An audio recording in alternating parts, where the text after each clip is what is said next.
মাননীয় মন্ত্রী সমরেজাউল করিম কালো টাকারে সাদা করছেন উনি। তাও মন্ত্রী হওয়ার আগে 10 তলা একটা বাড়ি আছে ওনার, যেটার নির্মাণ ব্যয় হয়েছে 15 কোটি টাকা। তোপখানা রোডে 2টি অফিস স্পেস, তারপর হচ্ছে গিয়ে জমি হচ্ছে গিয়ে অনেক অসংখ্য জমির মালিক, তারপর রাজধানীতে 4 শতাংশ জমিতে একটি বহুতল পাকা বাড়ি যার মূল্য কয়েক কোটি টাকা। তারপর হচ্ছে গিয়ে আপনার পাইকপাড়ায় কেয়ারি বুরুজ ভবনে একটি ফ্ল্যাট আছে, পিরোজপুরে আছে ওনার, নাজিরপুরে আশেপাশের এলাকায় কোটি টাকার জমি ক্রয় করেছেন সমরেজাউল করিম। এটা আমার সমস্যাটা যে জায়গায় হয়েছে, এত জায়গা থাকার পরও, সম্পদ থাকার পরও, ঢাকা শহরে এরকম 2-3টা বাড়ি থাকার পরও উনি মন্ত্রী হওয়ার 1 মাস 2 দিনের মধ্যে আবার রাজুক থেকে প্লট বরাদ্দ নিছেন। তাও আমার কথা হচ্ছে যে কত টাকা লাগে একটা মানুষের। এই যে মৎস্য ও প্রাণী সম্পদ মন্ত্রণালয়ের তথ্য অনুযায়ী উনার জন্ম কিন্তু হচ্ছে 1962 সালে। 71 সালে যদি মুক্তিযুদ্ধ হয়ে থাকে তাহলে উনার বয়স হয় মাত্র 9 বছর। 9 বছর বয়সে উনি মুক্তিযোদ্ধা কিভাবে হলেন আমার জানা নাই, কারণ আমার মেয়ের বয়স 9। এই মেয়েকে স্কুলে পাঠাইতে গেলে একটা মানুষকে দিয়ে আমার স্কুলে পাঠাইতে হয়। তাহলে আমি কোনোভাবে মিলাইতে পারতেছি না যে 9 বছর বয়সে উনি কিভাবে মুক্তিযোদ্ধা হইলেন, এটা আমার কোনোভাবে মিলতেছে না। ডিজিটাল বাংলাদেশ দরকার, কিন্তু ডিজিটাল ব্যবস্থার অপব্যবহার করে যারা, তাদেরও বিচারের জন্য যদি ব্যবস্থা না হয় সেটাও কিন্তু এক প্রকার দায় মুক্তি তাদের জন্য হয়ে যায়। মাননীয় সদস্য জনাব সৈয়দ সাইদুল হক হবিগঞ্জ 4 একটি সম্পর্ক প্রশ্ন করুন। শুরু করিতেছি মহান আল্লাহর নামে, যিনি পরম করুণাময় এবং অত্যন্ত দয়ালু। মৎস্য ও প্রাণী সম্পদ মন্ত্রী তিনি হচ্ছেন গিয়ে আমাদের মাননীয় মন্ত্রী সমরেজাউল করিম। উনি হচ্ছেন গিয়ে আমার জন্য একটি আইডল, আদর্শের জায়গা বলতে পারেন। আমি ওনাকে আদর্শ হিসাবে মনে করি এবং মনে করতাম আগে থেকে। উনার কথা শুনলে আমার কাছে মনে হতো আমি হা করে তাকিয়ে থাকতাম যে এত সুন্দর কথা বলেন, এবং আমি উনার মতোই হতে চাইতাম। কিন্তু আজকে যখন দেখলাম যে একটা নিউজ আসছে, আমি জানি না আপনারা দেখেছেন কিনা, সমকালে একটা নিউজ আসছে। এই নিউজটা পড়ার পর আমার কাছে, এই সমকালের নিউজটা আমার কাছে পড়ার পর আমার মনে হয়েছে যে 2-1টা কথা আমার মনে হয় বলা উচিত। কারণ আমি একটা কথা যে একটা বিশ্বাস করি যে আমি বঙ্গবন্ধুর সৈনিক, যেখানেই দুর্নীতির কোনো গন্ধ পাই, যেখানেই মানে মানুষের টাকা নষ্ট হয় এরকম জিনিস পাই, আমি তারাই যাই, জীবনের যত ঝুঁকি থাকুক না কেন। আমি প্রথমে একটা কথা আপনাদেরকে বলতে চাই যে এই রিপোর্ট অনুযায়ী দেখলাম এই যে মৎস্য ও প্রাণী সম্পদ মন্ত্রণালয়ের তথ্য অনুযায়ী উনার জন্ম কিন্তু হচ্ছে 1962 সালে।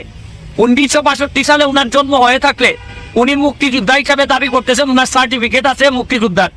এবং উনি 71 সালে যদি মুক্তিযুদ্ধ হয়ে থাকে তাহলে উনার বয়স হয় মাত্র 9 বছর। 9 বছর বয়সে উনি মুক্তিযোদ্ধা কিভাবে হলেন আমার জানা নাই, কারণ আমার মেয়ের বয়স 9। এই মেয়েকে স্কুলে পাঠাইতে গেলে একটা মানুষকে দিয়ে আমার স্কুলে পাঠাইতে হয়। তাহলে আমি কোনোভাবে মিলাইতে পারতেছি না যে 9 বছর বয়সে উনি কিভাবে মুক্তিযোদ্ধা হইলেন, এটা আমার কোনোভাবে মিলতেছে না। প্রথম প্রশ্ন। পরের প্রশ্ন হচ্ছে গিয়ে দেখেন, উনি দেখলাম রিপোর্ট অনুযায়ী কালো টাকারে সাদা করছেন উনি, তাও মন্ত্রী হওয়ার আগে। আচ্ছা ধরে নিলাম যে ওনার টাকা আছে, অনেক টাকা আছে, উনি স্বনামধন্য আইনজীবী। এখন কালো টাকারে যিনি সাদা করেন তার পক্ষে কিন্তু উনার মন্ত্রণালয়ে যত মানুষ দুর্নীতিবাজ আছে, যারা কালো টাকার মালিক, তাদেরকে তো নৈতিকভাবে উনি কোনো কথাই বলতে পারবেন না, কারণ উনি নিজেই তো কালো টাকার মালিক ছিলেন, যেটা উনি সাদা করছেন এই রিপোর্ট অনুযায়ী এখানে স্পষ্ট আছে। এরপরে আমি আপনাদেরকে আরো জিনিস দেখাইতে চাই। আশ্চর্য লাগে যে একটা মানুষ, উনি নিশ্চয়ই আমাদের চেয়ে অনেক ধনী, ওনার সম্পদের হিসাবটা আমি একটু এখান থেকে আপনাদের কাছে পড়তে চাই। যে ওনার হচ্ছে গিয়ে রাজুকের 854 নম্বর দাগে হচ্ছে গিয়ে 10 তলা একটা বাড়ি আছে ওনার, যেটার নির্মাণ ব্যয় হয়েছে 15 কোটি টাকা। তোপখানা রোডে ওনার হচ্ছে গিয়ে 2টি অফিস স্পেস, তারপর হচ্ছে গিয়ে জমি হচ্ছে গিয়ে অনেক অসংখ্য জমির মালিক, তারপর রাজধানীতে 4 শতাংশ জমিতে একটি বহুতল পাকা বাড়ি যার মূল্য কয়েক কোটি টাকা। তারপর হচ্ছে গিয়ে আপনার পাইকপাড়ায় কেয়ারি বুরুজ ভবনে একটি ফ্ল্যাট আছে, পিরোজপুরে আছে ওনার, নাজিরপুরে আশেপাশের এলাকায় কোটি টাকার জমি ক্রয় করেছেন সমরেজাউল করিম। আমার কথা হচ্ছে যে উনি হয়তো অনেক ধনী হইতে পারেন, ওনার এই জায়গা সম্পত্তি থাকতে পারে।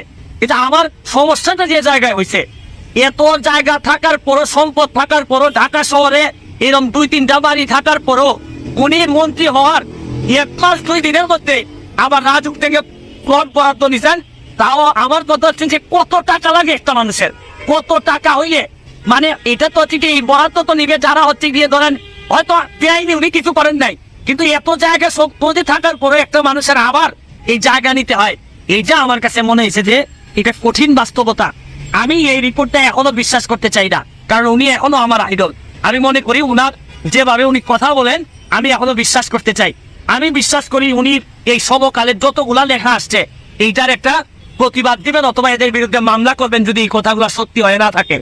আর যদি সত্যি হয়ে থাকে তাইলে আর বলার অপেক্ষা রাখে না যে আপনার মতো লোকরাও যদি এই ধরনের বিতর্কিত হন, তাইলে বঙ্গবন্ধু কন্যা কাদেরকে দিয়ে দেশ চালাবেন?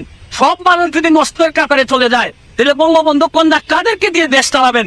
এত কষ্ট করেন উনি, দিনে রাতে জীবনের ঝুঁকি নিয়ে বাংলাদেশটাকে সামনের দিকে এগিয়ে নিয়ে যাচ্ছেন। আর আমাদের মতো লোকগুলা যদি এইভাবে আমরা বিতর্কিত হয়ে যাই, আমাদের যদি এত সম্পদ দরকার হয়, তাহলে পুরোভাবে বঙ্গবন্ধু সীমারভাবে আমরা পৌঁছাইতে পারবো না। আমি এখনো বিশ্বাস করি যে উনি প্রতিবাদ দিয়ে মামলা করবেন যদি এগুলো সত্য হয়ে না থাকে। আর বিশেষ করে মুক্তিযোদ্ধার বিষয়টা, উনি যদি প্রকৃত অর্থে হয় উনি মুক্তিযোদ্ধা হিসেবে সঠিক কিনা উনি প্রমাণ করবেন, নাইলে উনার জন্মসাল ঠিক কিনা এটা উনাকে প্রমাণ করতে হবে। আর নাইলে মুক্তিযোদ্ধা এবং মুক্তিযোদ্ধাদের মতো এইরকম একটি সম্মানিত জিনিস নিয়ে উনি যদি কোনো কিছু করে থাকেন, এটা আমাদের জন্য চরম দুর্ভাগ্য হবে। আজকের মতো বিদায় নিচ্ছি, ভালো থাকবেন।